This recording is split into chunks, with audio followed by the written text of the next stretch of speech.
Hello friend, welcome to my YouTube channel. आज का ये वीडियो ये है ब्यूरो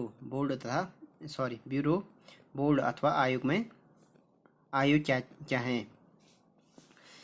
यदि विभाग का नेतृत्व एक व्यक्ति के हाथ में हो, इसे ब्यूरो प्रकार का संगठन कहा जाता है। यदि विभाग मतलब जो डिपार्टमेंट का नेतृत्व क्या होता है एक व्यक्ति के हाथ में हो, तो उसे ब्यूरो प्रकार का संगठन कहा जाता है।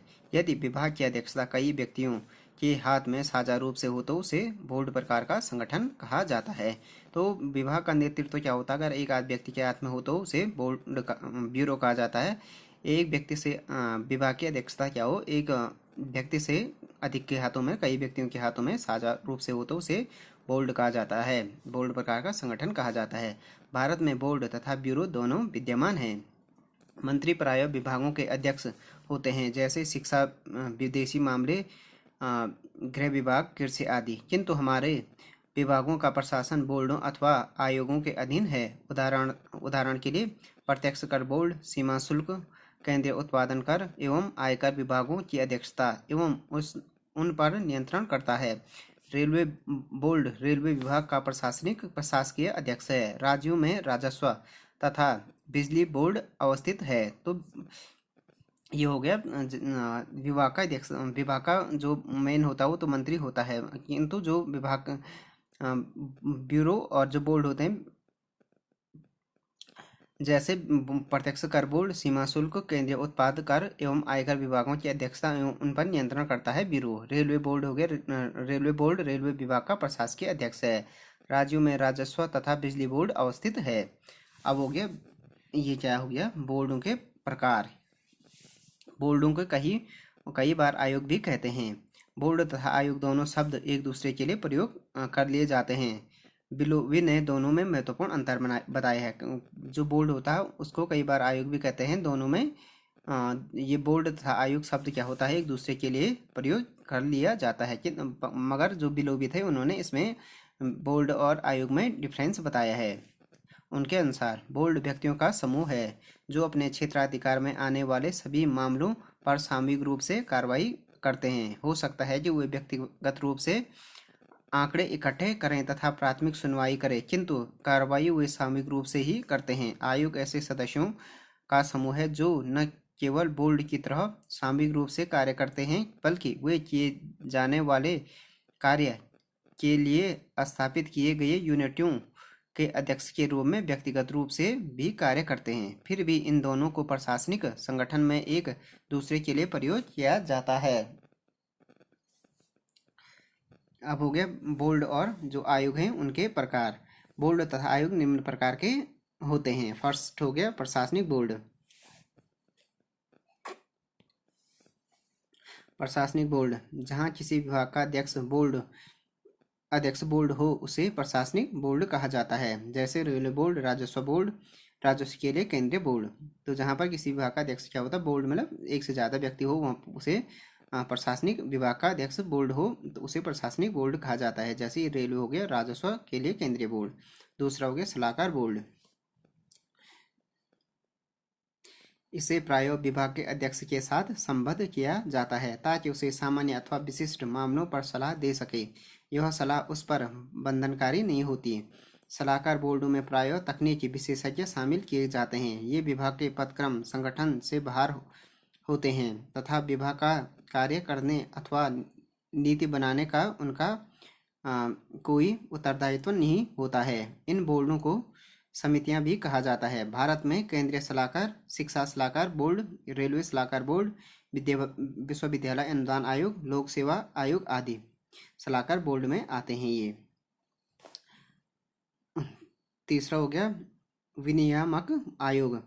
संयुक्त राज्य में सामान्य कल्याण के लिए गैर सरकारी व्यक्तियों तथा संपत्तियों को विनियमित तथा नियंत्रित करने के लिए कुछ आयोग स्थापित किए जाते हैं। इन आयोगों को अर्धविधायी तथा अर्ध न्यायिक कार्य सौंपे जाते हैं। तो यूएसए में क्या होता है, सामान्य जो कल्याण के लिए क्या होता है, गैर सरकारी व्यक्तियों तथा संपत्तियों को विनियमित और नियंत्रित करने के लिए कुछ आयोग स्थापित किए जाते हैं। इन आयोग को अर्धविधायी तथा अर्ध न्यायिक बोर्ड कार्य सौंपे जाते हैं। तो ये हो गया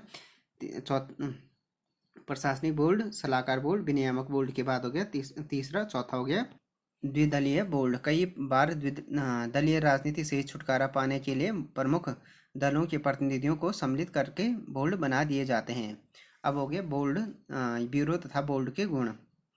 फर्स्ट हो गया यदि नीति के निर्धारण एवं खोज की आवश्यकता हो तो ये आवश्यक है।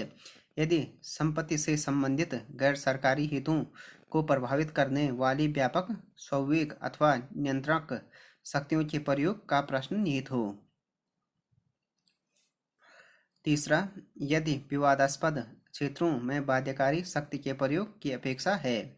चौथा हो गया यदि बाह्य दबाव से प्रशासनिक सत्यनिष्ठा की रक्षा करनी हो तो ब्यूरो या बोर्ड आवश्यक है।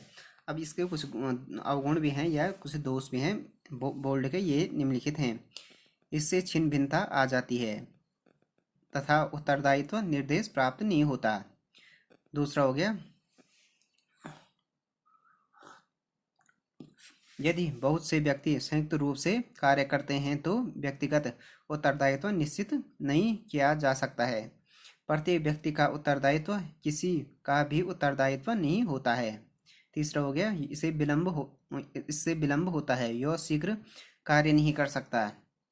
चौथा हो गया इससे कर्मचारियों में भी दलगत राजनीति की भावना आ जाती है। पांचवा हो गया बोर्ड के सदस्यों में विचार भेद तथा टीम भावना के अभाव में संगठन में अनुशासनहीनता आ जाती है। तो ये बोर्ड के गुण और दोष हो गए। देन हो गया भारत में आयोग तथा बोर्ड। भारत में आयोगों को उनकी उत्पत्ति के आधार पर 3 वर्गों में बांटा जा सकता है। तो भारत में क्या, फर्स्ट हो गया संवैधानिक आयोग। हमारा संविधान कई आयोगों का उल्लेख करता है जिन्हें स्थापित करना पड़ता है। ये आयोग वित्त आयोग हो गया, संघ लोक सेवा आयोग। तीसरा हो गया चुनाव आयोग, पिछड़ी जातियों से संबंधित आयोग, सरकारी भाषा संबंधी आयोग। ये भारत के राष्ट्रपति द्वारा नियुक्त किए जाते हैं तथा इन पर किसी अन्य कार्यकारी अधिकारी का नियंत्रण नहीं होता है। उन्हें एक विशेष क्रियाविधि के अतिरिक्त नहीं हटाया जा सकता है। तो ये हो गया संवैधानिक आयोग में इसका उल्लेख क्या होता है, हमारे संविधान में है, जिसे स्थापित करना पड़ता है। तो जो उनके अधिकारी होते हैं या जो टॉप इनका जो क्या होता है अध्यक्ष होता है, उन्हें एक विशेष क्रियाविधि के अतिरिक्त नहीं हटाया जा सकता है। दूसरा हो गया आयोग। भारत में जो आयोग या बोर्ड हो गया उसके दूसरा प्रकार हो गया ये हो गया अधिनियमों द्वारा स्थापित आयोग। दूसरे वर्ग में वे आयोग तथा बोर्ड आते हैं जिन्हें संसद के अधिनियमों द्वारा स्थापित किया जाता है। इसके उदाहरण है जैसे विश्वविद्यालय अनुदान आयोग। दूसरा हो गया अणुशक्ति आयोग, रेलवे बोर्ड आदि। ये बोर्ड अथवा आयोग प्रायः भारत सरकार के किसी मंत्रालय के नियंत्रणाधीन कार्य करते हैं तथा अपने प्रशासकीय कार्य में स्वतंत्र होते हैं। अपने कार्य संचालन में वे विभागीय क्रियाविधियों को लागू नहीं करते जब तक कि स्वेच्छा से इन्हें लागू न करना चाहे। ऐसे बोर्ड तथा आयोग राज्य सरकारों के अधीन भी कार्य करते हैं। तो जो ये बोर्ड हैं ये किससे आयोग हैं जो अधिनियमों द्वारा स्थापित किए जाते हैं। ये वाले आयोग जैसे विश्व यूजीसी हो गया, अणुशक्ति आयोग, रेलवे बोर्ड आयोग। ये बोर्ड या आयोग क्या हो गया, प्रायः भारत सरकार के किसी मंत्रालय के नियंत्रणाधीन कार्य करते हैं, अपने प्रशासनिक कार्य में स्वतंत्र होते हैं। ये अपने कार्य संचालन में विभागीय कार्यविधियों को लागू नहीं करते हैं जब तक कि वे स्वेच्छा से इन्हें लागू न करना चाहे। ऐसे बोर्ड या आयोग क्या राज्य सरकारों के अधीन भी कार्य करते हैं। अब देन हो गया तीसरा प्रकार का आयोग हो गया कार्य आदेशों द्वारा स्थापित। ऐसे भी बोर्ड तथा आयोग होते हैं जो कार्यकारी अथवा सरकार के आदेशों द्वारा स्थापित किए जाते हैं। इनके उदाहरण हो गया दस्तकारी संबंधी बोर्ड, केंद्रीय समाज कल्याण बोर्ड, केंद्रीय जल और विद्युत आयोग। तो फ्रेंड्स ये वीडियो हो गया ब्यूरो तथा बोर्ड अथवा आयोग के बारे में। Thanks for watching this video. If you like this video please subscribe my channel and like share and comment on this video.